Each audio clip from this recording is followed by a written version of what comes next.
Խաղաղության դեմ տարվող այս process-ում որոշ հոգևորականների ներգրավվածության թեմային չէի անդրադառնա, եթե չտեսնեի, թե ինչպես են այդ հոգևորականների էմիսարները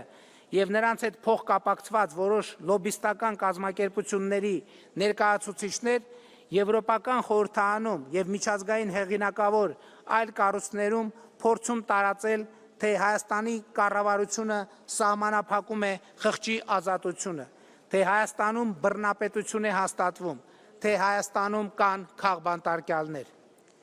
Իրականությունն այն է, որ որոշ հոգևորականներ, ովքեր ցինիկ կերպով խախտել են հոգևոր բարեվարկության բոլոր կանոնները,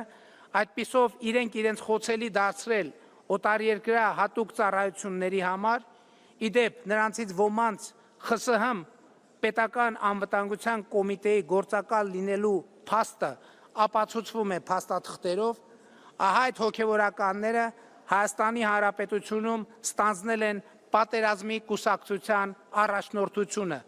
իրենց շուրջ հավաքելով Հայաստանի նախկին ղեկավարներին, նրանց հետ կապված որոշ ուժերի,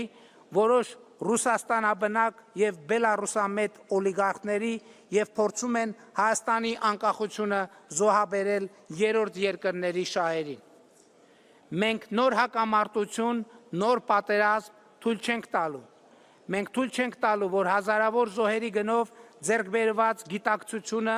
խաղաղությունն ու անկախությունը մատաղ արվեն հակաքրիստոնեական նպատակների համար։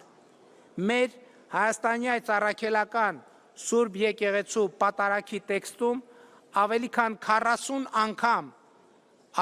40 անգամ հիշատակվում է խաղաղություն բառը, ու դա ոչ միայն մարդու,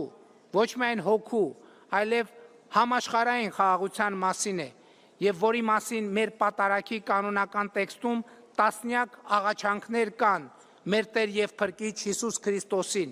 իսկ այսօր ոմանք Քրիստոսի խորանը օգտագործում են հակամարտություն, պատերազմ եւ կամ ներհայաստանյան բռնություն քարոզելու համար, հատելով Հայաստանի Հանրապետության օրենսդրության սահմանները։ Սա չի կարող հանդուրժվել որևէ ժողովրդավարական երկրում։